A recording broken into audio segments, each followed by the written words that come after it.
Hi everyone, welcome to Behind the Numbers. This is the show where we dig deeper to understand what really matters most in business.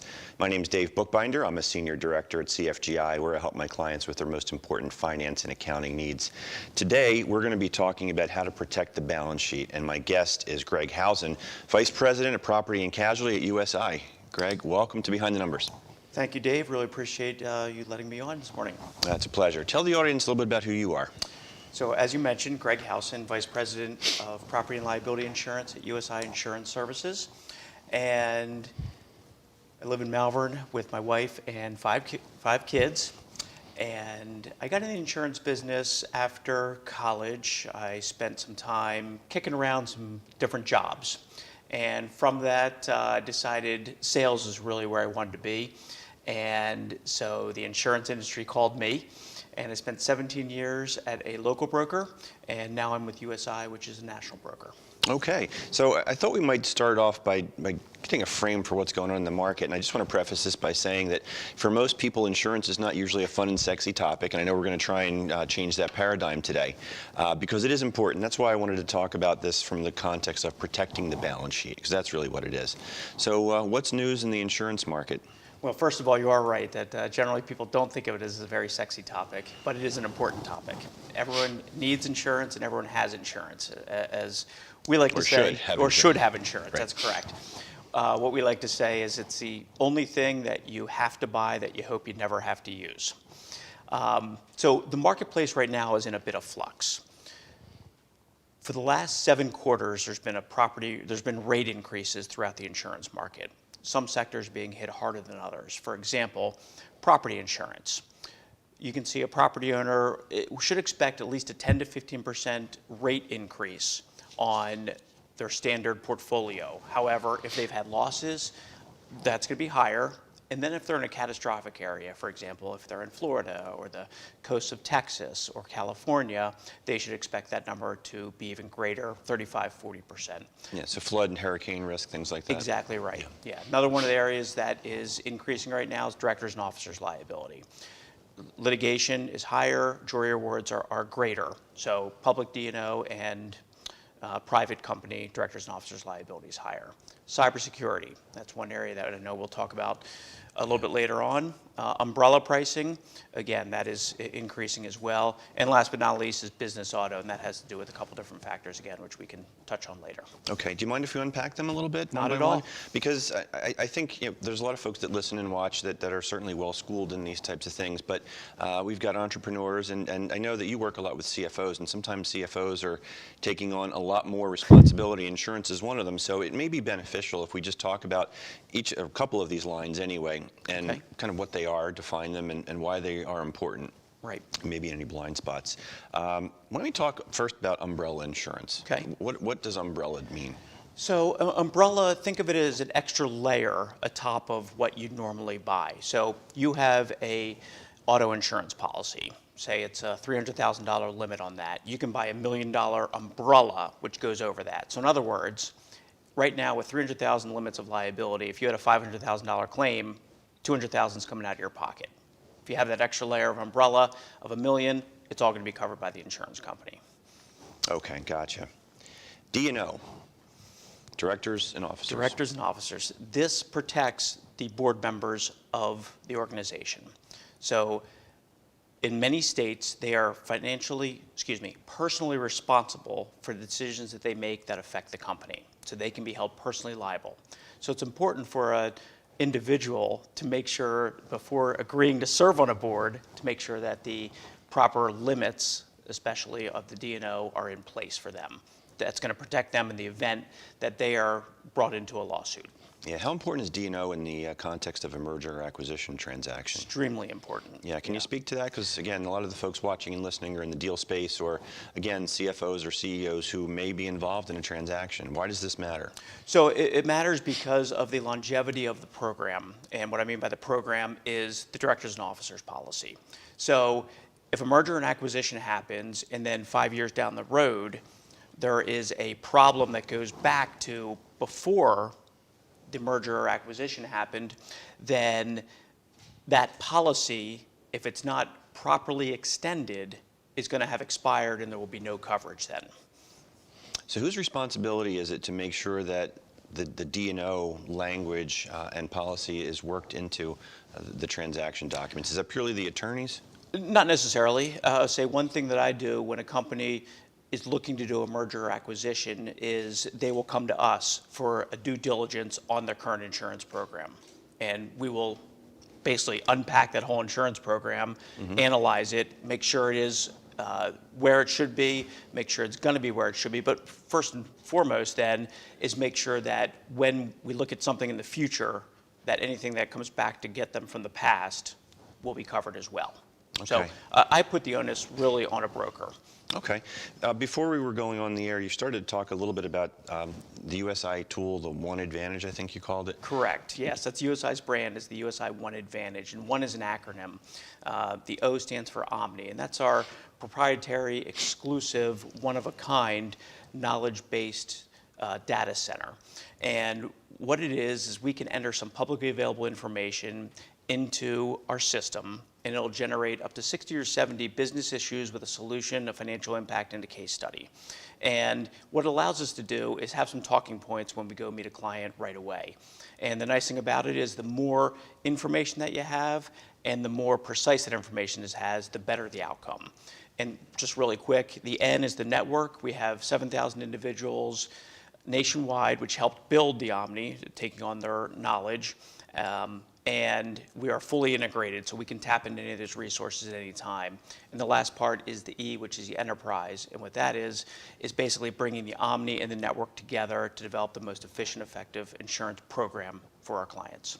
Okay. I mentioned briefly here, alluded to the idea that CFOs are taking on a lot more responsibilities, and insurance may be one that's being dumped on them. Business owners, entrepreneurs, they may or may not have a full breadth of knowledge around insurance and what the options are and so forth, other than somebody's told them you need to do that. If you're talking to that part of the audience right now, what advice might you offer to those CFOs who are newly handling these things, or those entrepreneurs who really need to know more? Great question.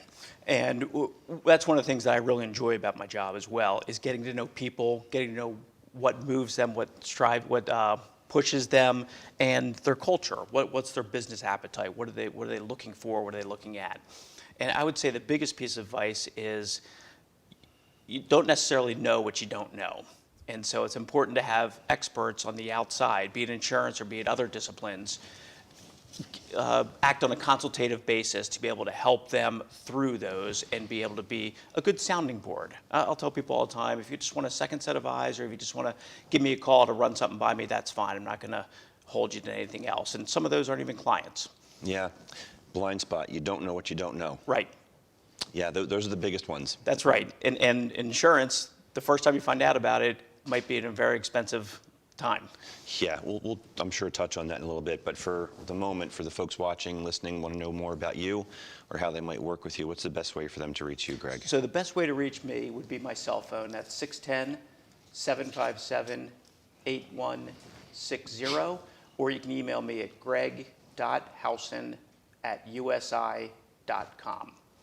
Very good. We only have a couple of minutes left in this first segment, so I don't want to go down the rabbit hole of cyber just yet. We'll kick off the second segment with that. But sounds good. In the spirit of following up on the Blindspot reference, are there best practices that you might recommend to the CFOs and to the business owners, again, who are maybe perhaps just implementing an insurance program? Again, a good question. Some of the best practices are benchmarking. So, for example, that's one of the things that we can do with our Omni system that I touched on earlier, is that what is your peer group purchasing? Not only in terms of limits, but what are they paying? What's the retention? And what type of coverages might be new out there? There's emerging trends going on all the time with insurance. We talked about cyber briefly. Up until 10 years ago, that wasn't something that was readily available, and the insurance market didn't really understand it. And frankly, it's still ever changing now. Yeah. So is the benchmarking data something that you provide? It is, yes. We'll provide that to our clients. Any aha moments as you've been working with clients over the years? Absolutely, yes. We had one client where we showed him a benchmarking report on an umbrella that we talked about earlier, and basically no one in his peer group had purchased that low of a limit. And his joke was, you couldn't find just one person that did it. So that was a aha moment for us as well as for the client. So that was a mindset where maybe they were thinking about cost more than That's exactly value. right. Yes. And look, anybody who's in professional services deals with that every day when they're talking with clients and prospects, right? It's about the price and value paradigm. That's exactly right. So what's your secret sauce then in terms of helping your clients understand the value of what you're bringing to the table and looking beyond just the mere cost of it? Try to tie a financial impact to it. So for example, if you're a multifamily housing owner and you have 300 units in a building, in the complex, and you collect $12,000 annually in rent, that's going to be a total of $3.6 million annually in rent. Say that one building burns to the ground and you lose 30 units. It's a pretty big loss of income. While that building's being rebuilt, coverage is going to be provided for that loss of income. However, when the building is done being rebuilt, you're not going to be 100% leased up. You're going to need some additional coverage, extended coverage, until the building is fully leased up. And that could run you easily 6 figures in what you would lose. And if that's not written properly and not addressed, that's a pretty big gap in coverage. Yeah, I think that's a good spot for us to take a commercial break. So, Greg, sit tight. Folks watching and listening, we'll be right back on Behind the Numbers after this quick pause. Don't go anywhere.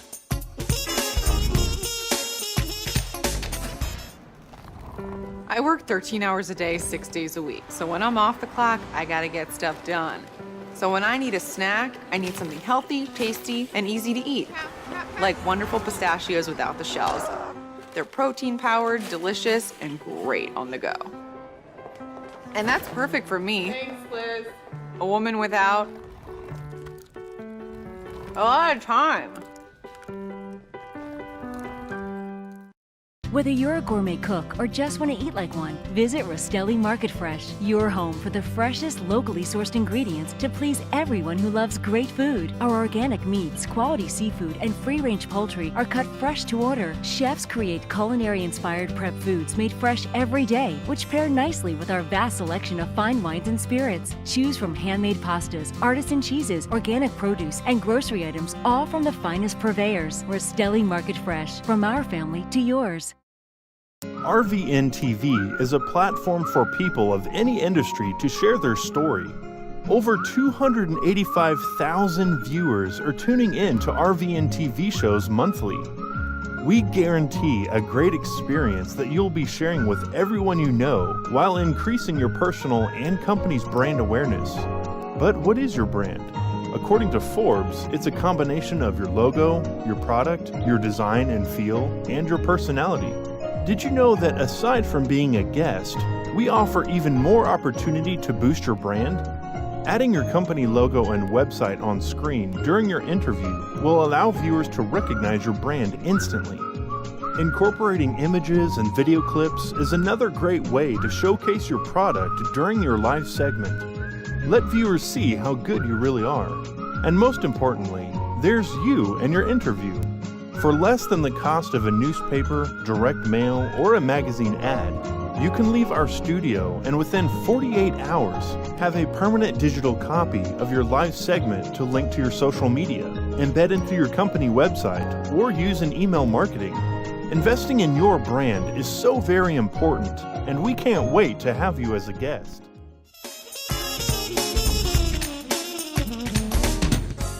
Hey everyone, welcome back to Behind the Numbers. We are talking about how to protect your balance sheet with Greg Howson from USI.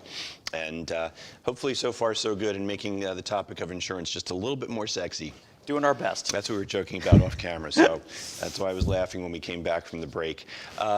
So Greg, I wanted to start this second segment here with cyber. I've had a couple of guests on the program recently where we've devoted basically almost the entire program to the discussion of cyber. It's a huge topic everywhere you go, whether you're just in business or just a consumer or what have you. It's impacting everybody. It really Wanted is. to get you to weigh in on cyber and its impact.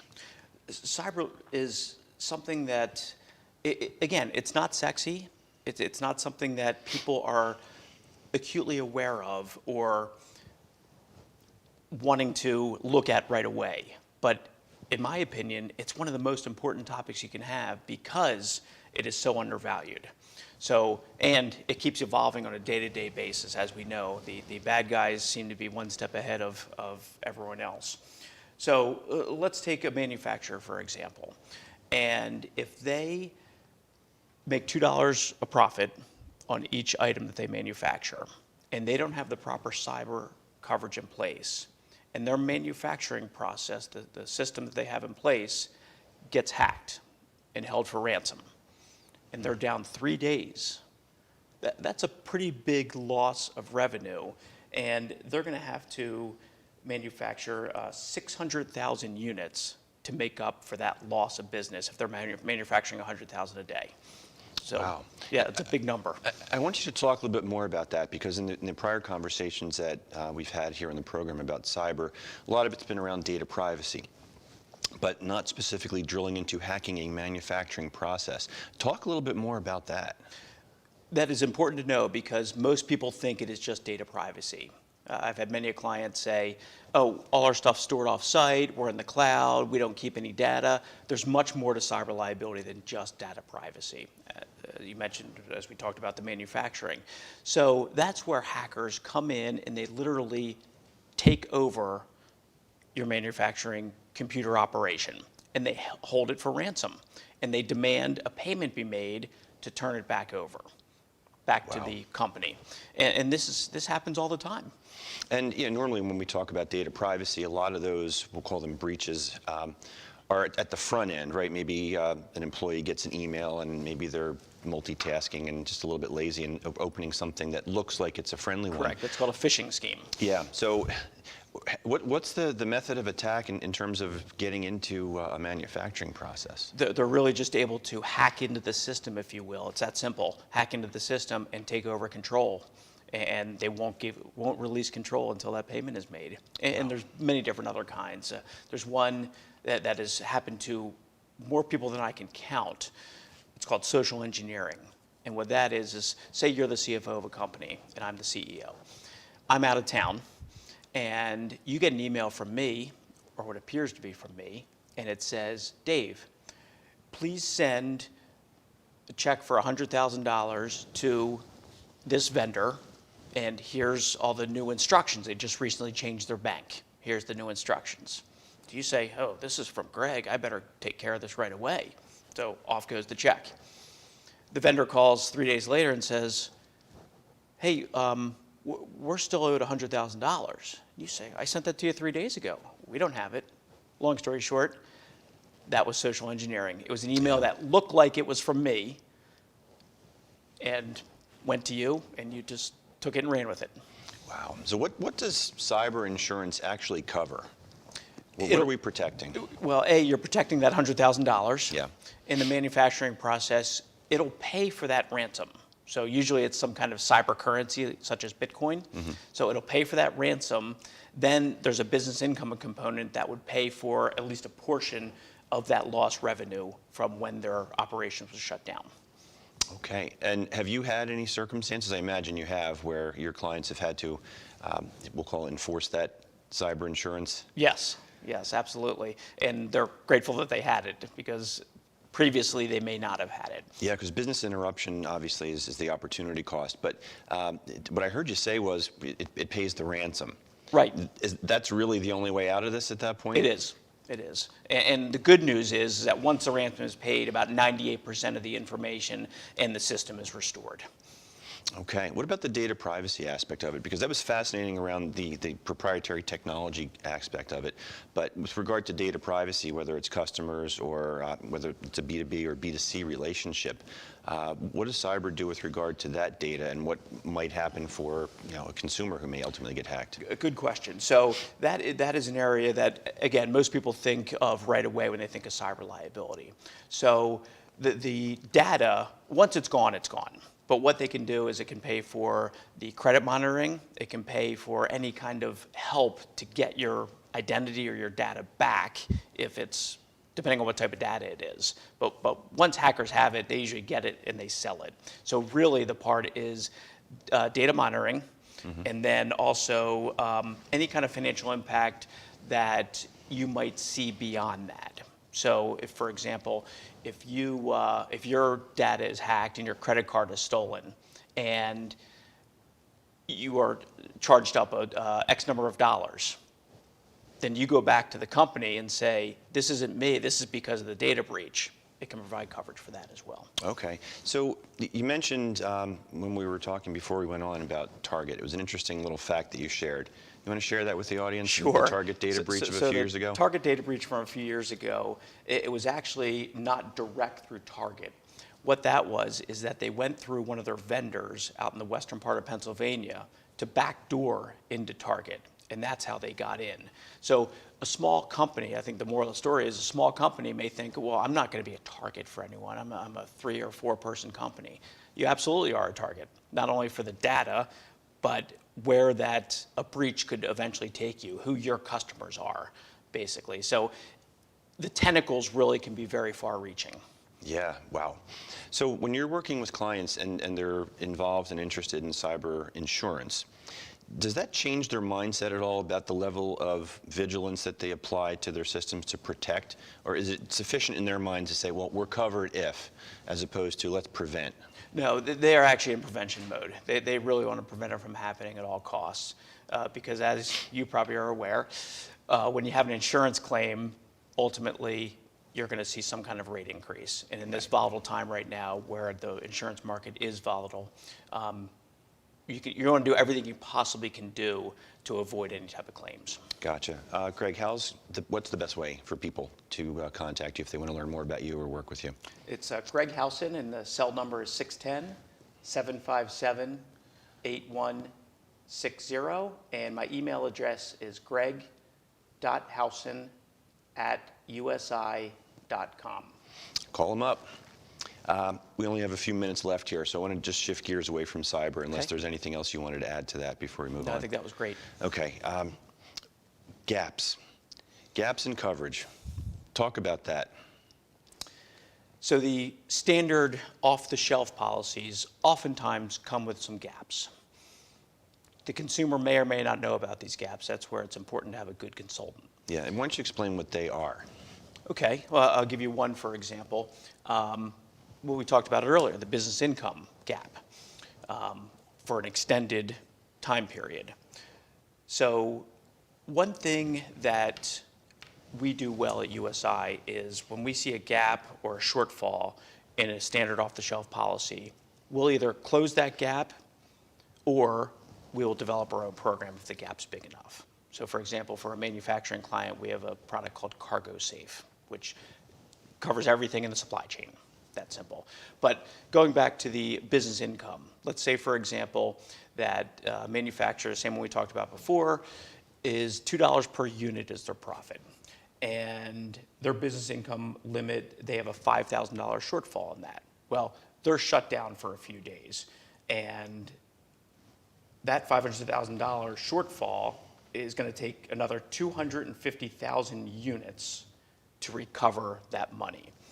If they had the proper business income limit, then that would have been covered in full. And really what that is just diligence of the individual that is their insurance broker, basically, making sure that that number is accurate. It's very important to have that number accurate. On the other hand, I had a client where that number was too high. So they were overpaying for something that they would never use. So we were able to get that limit down and save them some money. Okay. Do you have a crystal ball with you today? I want to ask you a question about the future for your industry. It's broken, but I'll do my best. Okay, fair enough. What's your take? I think we're going to continue in a hard market, which means increasing rates through this year. And depending a little bit on what the catastrophic claims look like, hurricanes, tornadoes, mudslides, wildfires, et cetera, will really dictate what we're going to look like in 2021. We went through about a 10-year period of pretty soft market where rates were really going down. So the market is playing catch up, if you will. You hear about a market correction on this Yeah. with the stock market, same thing with the insurance industry. Very good. Well, thank you for spending time with us today on Behind the Numbers. It was a pleasure having you, Greg. Thank you for having me. I really appreciate it. Yeah, we've been talking about how to protect your balance sheet with Greg Howson, who's Vice President at USI Insurance Services. My name is Dave Bookbinder. If you want to learn more about me or wanted to schedule a conversation, feel free to reach out. You'll find me on LinkedIn, Facebook, and Twitter. Thank you again for watching and listening. If you are enjoying what you're hearing, please do hit the subscribe button, and you'll be able to stay in contact with everything that we're up to. Thanks again, everyone. Until next time, take care.